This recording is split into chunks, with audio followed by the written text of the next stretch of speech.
எங்கள் தேசத்திலே தாமரைக்கு இங்கே வேலை இல்லை என்பதை நான் பல இடத்துல சொல்லிட்டு இருக்கிறேன். எதுக்கு உங்களுக்கு எடுக்கிறதுக்கு நாங்களே தேவையில்லை. ஒண்ணு இல்ல, சாதாரண விஷயம். பாரதிய ஜனதா கட்சிக்காரங்க கோயம்புத்தூர்ல ஒரு பிளெக்ஸ் பேனர் வச்சிருக்கான். அந்த பாரதிய ஜனதா என்ன சொல்றது, அவர் பேர் அமித்ஷா அவர்களே வருக வருகன்னு ஒரு பேனர், அமித்ஷா அவர்களே வருக வருகன்னு ஒரு பேனர் வச்சிருக்கிறான். அதுல அமித்ஷா படம்னு ஒருத்தர் படத்தை போட்டிருக்கிறான். அது நம்மளுடைய டைரக்டர் சந்தன பாரதியோட படம். சந்தன பாரதிக்கும் அமித்ஷாவிற்கும் அடையாளம் தெரியாத நீ எல்லாம் இந்த தேசத்தில் பெரியாரை பேச தகுதி இருக்கிறதா? கலாச்சாரத்தை பேசுறான். இப்போ காதலர் தினத்தன்னைக்கு ஒரு பேனர் வச்சிருக்கிறான் அங்க கோயம்புத்தூர்ல.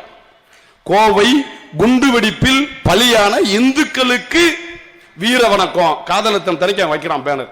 இங்க பெண்கள் நிறைய தாய்மார்கள் இருக்கிறாங்க. கோவை குண்டுவெடிப்பில் பலியான இந்துக்களுக்குன்னு போடுறதுக்கு பதிலே அந்த குண்டுங்கிற இடத்துல கோவை குண்டி வெடிப்பில் பலியானவர்களுக்கு வீர வணக்கம் போட்டிருக்கான். ஒரு எழுத்து பல தெரியல, ஒரு தலைவனை தெரியல. உங்களை கேவலப்படுத்துறதுக்கு நாங்க தேவையில்லை, நீங்களே போதும். சொந்த காசுல சூனியம் வைக்கிறாங்க. பெரியாரிசம் பேசக்கூடாது.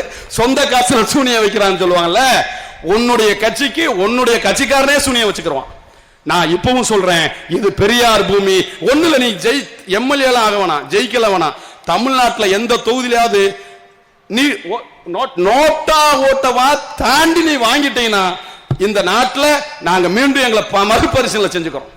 தமிழகத்தில் எந்த தொகுதியிலும் நோட்டாக்கள் வாங்குகிற ஓட்டை கூட பாரதிய ஜனதா கட்சியால், காவிரி பயங்கரவாதிகளால் வாங்க முடியாது.